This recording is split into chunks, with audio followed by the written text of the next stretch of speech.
Joseph Roland, known as Joe, was a 39-year-old father of 5 from Colorado. In August 2020, Joe and his wife Jocelyn decided to buy a used car for their family. They found an online ad for a 2017 Toyota RAV4 that looked good. The listing was posted on Facebook Marketplace by someone using the name James Worthy. Joe and Jocelyn planned to meet this person on the evening of August 14, 2020, in the parking lot of Southlands Mall in Aurora, Colorado. They brought about $3,000 in cash to pay for the car. At first, the meeting seemed normal. Joe and Jocelyn checked the car together, but soon Joe noticed something strange about the car's paperwork. He felt suspicious and started asking questions. Joe was right to be worried. The car had been reported stolen a few days earlier. Also, the seller wasn't who he said he was. His real name was Kyrie Brown, and he was 18 years old. He used a fake name, James Worthy, to hide his identity. When Joe asked more questions, Brown suddenly pulled out a gun. He demanded the cash he brought with him. Joe and Jocelyn immediately tried to cooperate, but Brown shot them both multiple times in the parking lot. Witnesses nearby heard around 5 gunshots. Joe and Jocelyn both fell to the ground and died within minutes of each other. Brown grabbed the $3,000 cash and ran away, leaving Joe and Jocelyn behind. To hide evidence, he abandoned the stolen car nearby and set it on fire. In just a moment, 5 children lost both their parents. Aurora police immediately began looking for Brown. They tracked the online ad to an email and quickly discovered Brown's identity. Less than 2 weeks after the shootings on August 27, 2020, police arrested Brown. In 2022, a jury found Brown guilty of several serious crimes, including first-degree murder, second-degree murder, and aggravated robbery. During the trial, prosecutors showed that Brown had planned the crime carefully. He created the fake car ad specifically to find someone carrying cash, intending to rob them. At the trial, the district attorney spoke about the deep harm done to the Roland children, saying, "Words just can't describe what this killer took away." Brown was sentenced to life in prison for killing Joe and Jocelyn Roland. Scott was a 39-year-old father who lived in Jacksonville, Florida. In 2017, Scott and his fiancée Chelsea wanted to get a dog for their family. In 2017, they saw a Facebook post from a man offering a dog for free to a good home. This seemed generous, as the man appeared to want his dog to go to someone caring. Scott and Chelsea were interested and replied. Rather than meeting at a public place, the man insisted on bringing the dog directly to their house, and Scott and Chelsea agreed. On June 7, 2017, the man arrived at Scott Bowman's home with the dog. Scott and his fiancée invited the man inside to thank him for delivering the dog. They even offered him something to drink. But what started as a friendly visit quickly became uncomfortable. According to Chelsea Bowman, the man took off his shoes and settled in, refusing to leave even when it got late. Scott and Chelsea tried hinting politely that it was time to go, especially because her children needed to sleep, but the man ignored the hints and stayed. As the night went on, the visitor's behavior became strange and threatening. Chelsea later said he acted drunk and began acting aggressively. Feeling worried, Scott went into the bathroom, perhaps trying to think about what to do next or call for help.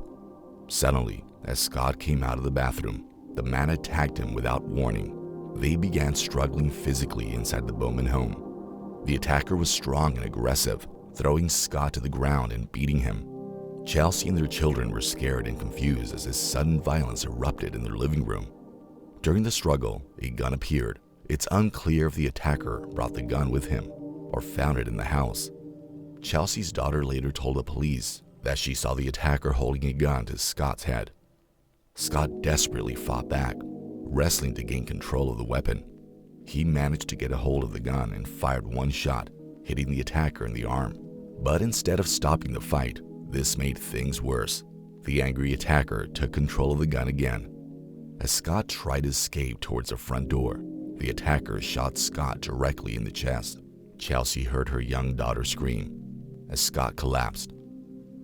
Chelsea immediately told her children to run for help. She then rushed to Scott, begging him to stay alive. Paramedics and police quickly arrived to find Scott severely injured. Sadly, Scott did not survive. He was murdered in his own home with his family present. Strangely, the attacker stepped outside and told arriving police that he was involved in the shooting. Police officers took him into custody. Later, he was formally charged after the police understood clearly what had happened. Chelsea and her children went to the police station to explain what they had witnessed. The police investigation revealed that the attacker had a troubling history, although the full details weren't immediately released. Chelsea later described him as behaving like a maniac while in police custody, banging on the walls and yelling loudly during questioning.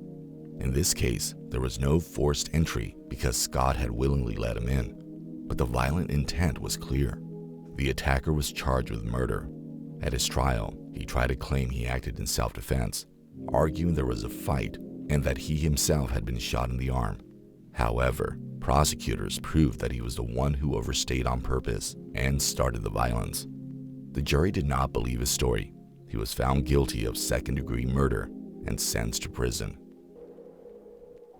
Renard Matthews was an 18-year-old from New Orleans, Louisiana. In June 2018, Renard wanted to buy something he found online. Some reports said he wanted to buy a video game or possibly a gaming console. It's not clear whether he arranged his purchase through Facebook Marketplace or another similar app. One evening, Renard left home to meet someone for this transaction.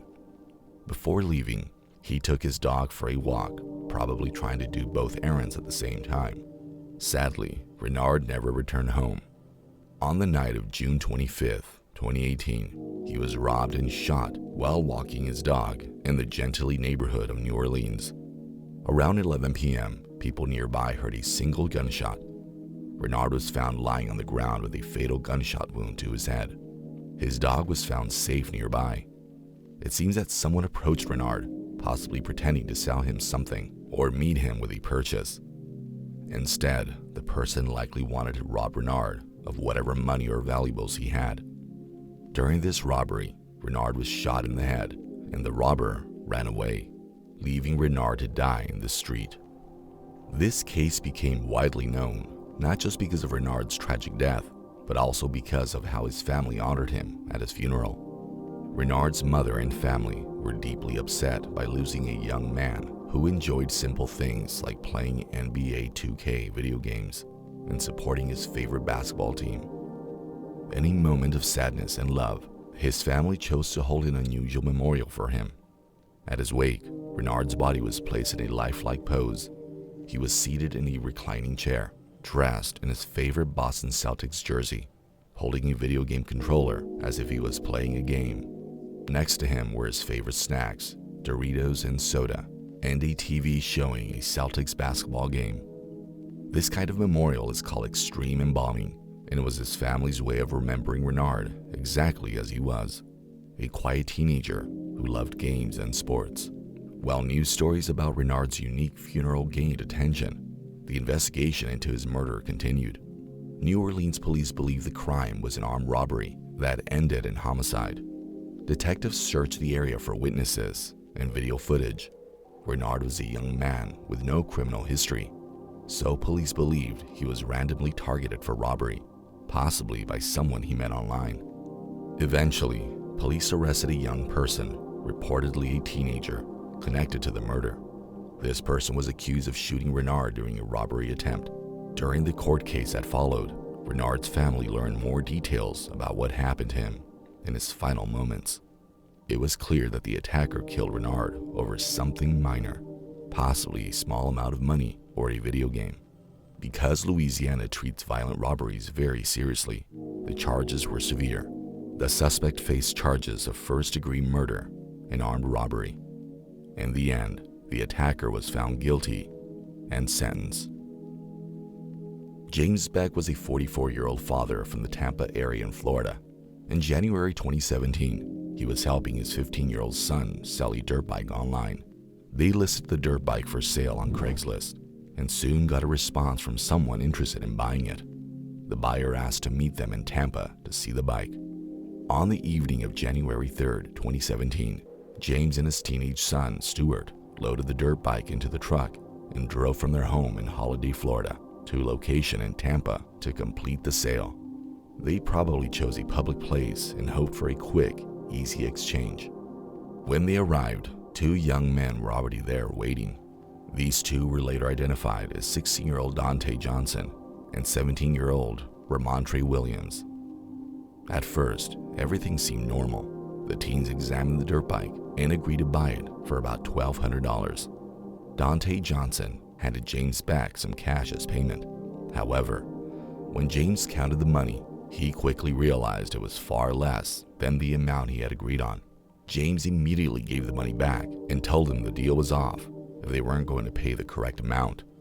Realizing that his plan had failed, Dante Johnson became aggressive. He suddenly pulled out a handgun and pointed it at James and Stewart. James sensed the danger right away and shouted for his son to run. Both James and Stewart quickly ran toward their truck to escape without conflict. James climbed into the driver's seat and started the engine while Stewart rushed into the passenger side. But before they could drive away, Johnson fired his gun at them. A bullet went through the driver's window and hit James Beck, severely injuring him. Their truck rolled to a stop as Stewart realized that his father had been shot. Terrified, Stewart called 911. During the recorded call, which was later played in court, the 15-year-old was heard crying and begging, "Dad, I love you, man. Don't die. Don't die." Sadly, by the time emergency services arrived, James Beck no longer had a pulse. Johnson and Williams took the dirt bike and ran away, disappearing into the night. However, they weren't free for long. The Tampa Police Department investigated what happened, using Stewart's statements and other evidence. Within just a few days, the 2 teenagers were identified and arrested. Because they were minors, their young age made it hard for them to stay hidden. Given the seriousness of the crime, both teenagers were charged as adults. The state of Florida charged Dante Johnson, who fired the fatal shot, with first-degree murder. Ramondre Williams, who helped Johnson, was charged with second-degree murder and robbery. The case finally went to trial a few years later. In 2021, by then, Stewart was about 19 years old. He bravely took the witness stand to describe what happened that night. In the end, the jury found Dante Johnson guilty of first-degree murder for the death of James Beck. Ramondre Williams, who had agreed to a plea deal in exchange for his testimony, was sentenced to 12 years in prison. Johnson, being the person who fired the gun, received a harsher punishment. In Florida, a conviction for first-degree murder often leads to life in prison without parole. That is exactly the punishment Johnson received. A man named Christopher Houston arranged a meeting on Facebook Marketplace that ended in gunfire. Christopher was about 20 years old at the time. He wanted to buy a second-hand vehicle. In the summer of 2021, he found an online listing for a used motorcycle. After exchanging messages with the seller, they agreed to meet in a suburban neighborhood just outside Atlanta. Christopher drove there late one afternoon, bringing cash to pay for the motorcycle. It is likely that a friend went with him. When Christopher arrived at the meeting location, a residential street, he met a teenager who claimed to be selling the motorcycle. The teenage seller, later identified as Sean A., was only 16 years old. It is common for young people to sell items online, so Christopher probably did not see anything unusual about this. They walked toward the front yard of a house where the motorcycle was supposedly located. Christopher had another young man with him who was around 21 years old. This person was possibly a friend or relative. Together, they began looking at the motorcycle to make sure it matched the online description. For reasons still unclear, an argument or a fight started between the people involved. It might have been an attempted robbery, a disagreement over the motorcycle's price. The exact details remain unclear, but it is known that guns were suddenly drawn. Gunfire quickly erupted in the quiet neighborhood yard.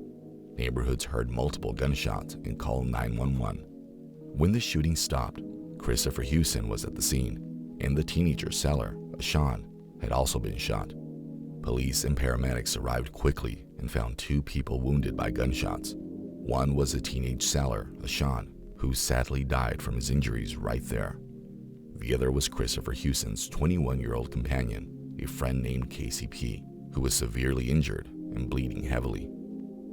Christopher Houston himself was surprisingly not injured in the gunfire, or if he was, it was very minor compared to the others. Police investigated carefully to understand exactly what had happened. They confirmed that Christopher and his friend genuinely intended to buy the motorcycle. Police believe that the teenage seller possibly planned to rob them, or perhaps an argument got out of hand. It is possible Christopher's friend was also carrying a weapon, or that the seller had someone nearby ready to help him. Exactly who started the shooting was unclear, but both the buyer and seller fired shots at each other. Ashan, the teenage seller, was killed immediately, and Christopher's friend Casey was rushed to the hospital. Casey died 2 days later due to his injuries. After a thorough investigation, including checking bullet evidence and messages arranging the meeting, police concluded the seller and possibly others working with him planned to rob Christopher. The seller chose a meeting place, and it appeared he never truly intended to sell the motorcycle. Ultimately, police decided Christopher and his friend acted in self-defense. Christopher was not charged with any crime because he did not fire a gun himself. Thank you for watching until the end. If you like this video, please give it a thumbs up and consider subscribing to our channel for more stories. Stay safe.